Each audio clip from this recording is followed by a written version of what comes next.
ആമ്പല്ലൂർ ജംഗ്ഷനിൽ ദേശീയപാതയ്ക്ക് കുറുകെയുള്ള കൾവർട്ടിൽ മാലിന്യങ്ങൾ അടിഞ്ഞ് വെള്ളത്തിന്റെ ഒഴുക്ക് നിലച്ചു. ആസൂത്രണവും നിർവഹണവുമില്ലാതെയുള്ള നിർമ്മാണ പ്രവർത്തനങ്ങൾ പ്രദേശത്തെ വെള്ളക്കെട്ടിലാക്കുമെന്ന് വ്യാപാരികൾ. ദേശീയപാത ആമ്പല്ലൂരിലെ അടിപ്പാത നിർമ്മാണം പൂർത്തിയാകുന്നതോടെ നിലവിൽ തന്നെ വെള്ളക്കെട്ട് കൊണ്ട് പൊറുതിമുട്ടുന്ന ആമ്പല്ലൂർ ജംഗ്ഷനും പ്രളയബാധിത പ്രദേശമായ നെന്മണിക്കരയും വെള്ളപ്പൊക്ക ഭീഷണിയിലാകും. കാരണം അടിപ്പാതയ്ക്ക് വടക്ക് പാലത്തിന്മേലും തൊട്ട് കിഴക്കും പെയ്യുന്ന മഴവെള്ളം ഒഴുകിപ്പോകുന്ന ഡ്രൈനേജുകൾ തുറന്നു വെച്ചിരിക്കുന്നത് പടിഞ്ഞാറ് നെന്മണിക്കര ഗ്രാമത്തിലേക്കാണ്. ആമ്പല്ലൂർ പാടം മണ്ണിട്ട് നികത്തിയ ഇപ്പോഴത്തെ ജോർജ് ടൗണിൽ വെള്ളം ഒഴുകാനും അധിക ജലം ഉൾക്കൊള്ളാനും നിലനിർത്തിയിരുന്ന തോടുകൾ നികത്തിയ നിലയിലാണ്. ഇവിടെ നിന്നും ദേശീയപാതയ്ക്ക് കുറുകെയുള്ള കൽവർട്ടിൽ അടിപ്പാതയുടെ നിർമ്മാണത്തിന്റെ ഭാഗമായ കോൺക്രീറ്റ് അവശിഷ്ടങ്ങളും സമീപത്തെ കൂറ്റൻ ഫ്ലക്സ് ബോർഡിൽ നിന്നുള്ള പ്ലാസ്റ്റിക് അവശിഷ്ടങ്ങളും നിറഞ്ഞ് വെള്ളത്തിന്റെ ഒഴുക്ക് നിലച്ച നിലയിലാണ്. ഇത് സമീപത്തെ വ്യാപാര സ്ഥാപനങ്ങളിലേക്ക് വെള്ളം കയറുന്നതിന് കാരണമാകുന്നുണ്ട്. ഇവിടെ 10 അടിയോളം വീതിയുള്ള കൽവർട്ട് മറുഭാഗത്ത് നെന്മണിക്കര പഞ്ചായത്തിന്റെ അതിർത്തിയിലെത്തുമ്പോൾ വീതി 2 അടിയായി കുറയുകയാണ്. ദേശീയപാതയിൽ നിലവിലുള്ള 4 കൽവർട്ടുകളുടെയും സ്ഥിതി ഇതുതന്നെയാണ്.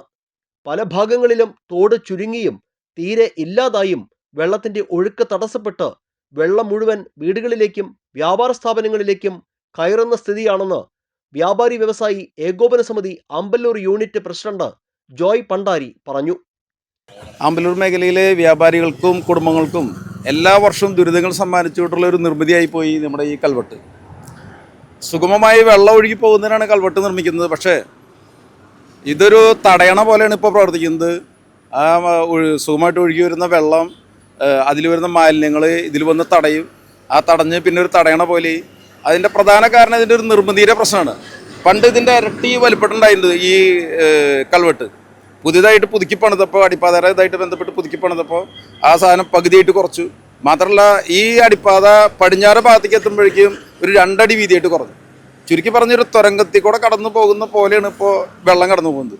ഇവിടെ എല്ലാ വർഷവും വെള്ളക്കെട്ടുണ്ടാവും. വെള്ളക്കെട്ടുണ്ടായി ആദ്യം ഇവിടെ വെള്ളക്കെട്ടുണ്ടാവും. ആ വെള്ളക്കെട്ടിൻ്റെ തുടർച്ചയായിട്ട് നമ്മുടെ കമ്മ്യൂണിറ്റി ഹാളിൻ്റെ മുൻപിൽ, അതുപോലെ ഈ പിന്നിൽ കാണുന്ന ഈ കുടുംബങ്ങളിലൊക്കെ വെള്ളം കയറും. അങ്ങനെ എല്ലാ വർഷവും ഈ കുടുംബങ്ങളൊക്കെ ഇവിടെ നിന്ന് മാറി താമസിക്കേണ്ട ഗതികേടാണ്. അതുപോലെ നിങ്ങൾക്ക് നോക്കിയാൽ അവിടെ ഒരു കുറച്ച് സ്ഥാപനങ്ങളുണ്ട്. ഈ തുടർച്ചയായിട്ട് എല്ലാ വർഷവും വെള്ളക്കെട്ട് വരുന്ന കാരണമുണ്ട് ആ സ്ഥാപനങ്ങൾ അവിടെ നിർത്തിപ്പോയി. 2 പേരും ഇവിടെ നിന്ന് മാറിപ്പോയി. അങ്ങനെ ഈ വ്യാപാരികൾക്ക് പോലും വലിയ ബുദ്ധിമുട്ടാണ് ആ സമയത്ത് ഉണ്ടായത്. അപ്പോൾ ഇതിന് എത്രയും പെട്ടെന്നൊരു പരിഹാരം അധികൃതരുടെ ഭാഗത്തുനിന്ന് ഉണ്ടാവണം. ഇത്തരം സാഹചര്യങ്ങളെ നേരിടാൻ അടിപ്പാത നിർമ്മിക്കുമ്പോൾ ദേശീയപാത അതോറിറ്റിയും നെന്മണിക്കര, അളഗപ്പനഗർ, പുതുക്കാട് പഞ്ചായത്തുകളും ചെയ്യേണ്ട ആസൂത്രണങ്ങൾ സംബന്ധിച്ച് യോഗങ്ങൾ ചേരുകയും നിർദ്ദേശങ്ങൾ നൽകിയിരുന്നതുമാണ്. എന്നാൽ തുടർ നടപടികളിൽ ആലോചന പോലും ഉണ്ടായില്ലെന്നാണ് വ്യാപാരി വ്യവസായി ഏകോപന സമിതി പ്രതിനിധികൾ പറയുന്നത്. ഇവിടുത്തെ വെള്ളക്കെട്ടുമായി ബന്ധപ്പെട്ട് നിരന്തരം പരാതി കൊടുക്കുകയും എല്ലാ വർഷവും നമ്മളിതിൻ്റെ പിന്നാലെ നിന്നിട്ടാണ് ഇവിടെ എന്തെങ്കിലും മാറ്റം ഉണ്ടാവാറ്. ഇപ്രാവശ്യമാണെന്നുണ്ടെങ്കിൽ ഇവിടെ ഈ കൽവെട്ട് പണിത് കഴിഞ്ഞപ്പോൾ അതിലത്തെ കുറേ വേസ്റ്റ് കോൺക്രീറ്റും ഇവിടെ കൺസ്ട്രക്ഷൻ്റെ പൈപ്പുകളും കമ്പികളൊക്കെ അവിടെ ഡംപായി കിടക്കുന്നുണ്ട്. അതിൻ്റെ പുറമെയാണ് ഈ ഫ്ലക്സ്, ഈ വലിയ ഹോർഡിങ്ങിലത്തെ ഫ്ലക്സ് മുഴുവൻ കീറി അതിലൊന്ന് അടഞ്ഞിട്ടാണ് ഇപ്പോൾ ഇത്രയും വലിയ ബ്ലോക്ക് ഉണ്ടായിരിക്കുന്നത്. ഈ സാധനം എത്രയും പെട്ടെന്ന് ക്ലിയർ ചെയ്തില്ലെങ്കിൽ പകർച്ചവ്യാധികൾ ഇപ്പോൾ പടർന്നുകൊണ്ടിരിക്കുന്ന സമയമാണ്. ഇവിടെ എല്ലാവർക്കും വലിയ രീതിയിൽ പകർച്ചവ്യാധികൾ വ്യാപനം ഉണ്ടാവുമെന്ന് പറയുന്നത്. എത്രയും പെട്ടെന്ന് ഇതിന് വേണ്ടിയിട്ട് നടപടിയെടുക്കണം. ഹൈവേയുടെ അടിപ്പാത നിർമ്മാണവുമായി ബന്ധപ്പെട്ട് ഈ കലുങ്ക് നിർമ്മിച്ചത്. പക്ഷേ അതിൻ്റെ ഉള്ളിലെ നിർമ്മാണ സാമഗ്രികളൊന്നും ഇതേവരെ മാറ്റാത്തത് കൊണ്ട് അതിൻ്റെ ഉള്ളിൽ ഫ്ലെക്സ്, അതേപോലെ തന്നെ വേറെ വേസ്റ്റ് സാധനങ്ങളെല്ലാം അടിഞ്ഞുകൂടി വെള്ളക്കെട്ടായിട്ട് മാറിയിരിക്കുകയാണ്. അപ്പോൾ നമ്മൾ പഞ്ചായത്തിൽ അപേക്ഷ കൊടുത്തിട്ടുണ്ട്. അതിന് എത്രയും വേഗം പഞ്ചായത്ത് അധികൃതരായാലും NHM ചേർന്ന് എത്രയും പെട്ടെന്ന് അതിനുള്ള നടപടികൾ സ്വീകരിക്കണമെന്ന് ആവശ്യപ്പെടും. ചാലക്കുടി ഭാഗത്തേക്കുള്ള ബസ് കാത്തിരിപ്പ് കേന്ദ്രത്തിൽ എത്തുന്നവർക്കും മാലിന്യവും കൊതുകും നിറഞ്ഞ പ്രദേശത്തെ വെള്ളക്കെട്ട് ഭീഷണിയാണ്. സ്വകാര്യ വ്യക്തികളുടെ പറമ്പുകളിലേക്ക് തുറന്നുവെച്ച ഡ്രൈനേജുകൾ ചിലയിടങ്ങളിൽ അടച്ചതായും കാണാം. ഞങ്ങളിപ്പോൾ 2-3 വർഷമായിട്ട് കടയിൽ വെള്ളം കയറുന്നുണ്ട്. വെള്ളം കയറുന്നുള്ള പ്രധാനപ്പെട്ട കാരണം എന്താണെന്ന് വെച്ചാൽ ഇവിടെയുള്ള നാഷണൽ ഹൈവേയുടെ പണി നടക്കുക കാരണം ഇതിൻ്റെ പാലങ്ങളിൽ നിറയെ കോൺക്രീറ്റ്, കമ്പി, ഫ്ലെക്സ് ഈ വക സാധനങ്ങൾ നിറഞ്ഞ് വെള്ളം പോകാൻ പറ്റാത്ത അവസ്ഥയിലാണ്. അത് നിഷ്പ്രയാസം നീക്കിത്തരാവുന്നുള്ളൂ. JCB ഉപയോഗിച്ച് നീക്കിത്തരാം. ഈ വെള്ളക്കെട്ടുകൾ ഒഴിവാക്കാൻ പറ്റും. ഒരു കാലത്തും വെള്ളം പൊന്താത്ത സ്ഥലമാണ്. അവിടെ ഇപ്പോൾ കൊല്ലം തോറും വെള്ളം കയറിക്കൊണ്ടിരിക്കുകയാണ്. അതിനുള്ള പ്രധാനപ്പെട്ട കാരണം കിഴക്ക് നിന്ന് പടിഞ്ഞാട്ട് വെള്ളം ഒഴുകണം. ഇതിപ്പോൾ വെള്ളം ഒഴുക്ക് ഇങ്ങോട്ടായി തുടങ്ങി, പടിഞ്ഞാറ് നിന്ന് കിഴക്കോട്ടായി. കാരണം ഇത്തരം ബ്ലോക്കുകൾ വന്നുകൊണ്ട് വെള്ളം ഇവിടെ നിറയുകയാണ്.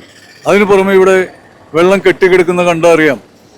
ഈ ഭാഗത്ത് എൻ്റെ റൈറ്റ് സൈഡിൽ വെള്ളം ഇങ്ങനെ കെട്ടിക്കിടക്കുക. പഞ്ചായത്തിൽ നിന്നും ഭരണാധികാരികളിൽ നിന്നും ഒരു നിർദ്ദേശമുണ്ട്, വെള്ളം ഒരു സ്ഥലത്തും കെട്ടിക്കിടക്കാൻ പാടില്ല. കെട്ടിക്കിടന്നാൽ കൊതുക് പെരുകും. ചെറിയ മഴയിൽ പോലും വെള്ളക്കെട്ടിലാകുന്ന ദേശീയപാതയോട് ചേർന്ന പ്രദേശങ്ങളിലെ വീടുകളിലും സ്ഥാപനങ്ങളിലുമുള്ളവർ മഴ കനത്താൽ വെള്ളപ്പൊക്ക ഭീതിയിലാകും.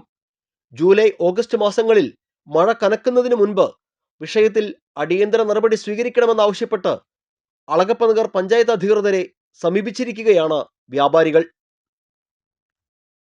ചെറിയ മഴയിൽ തന്നെ വെള്ളക്കെട്ട് ഭീഷണി നേരിടുന്ന അമ്പല്ലൂർ ജംഗ്ഷനിലെ വ്യാപാര സ്ഥാപനങ്ങളും ഇതിനോട് ചേർന്ന വീടുകളുമൊക്കെ തന്നെ മഴ കനക്കുന്നതോടെ ഇപ്പോൾ വെള്ളപ്പൊക്ക ഭീഷണിയിലാണ്.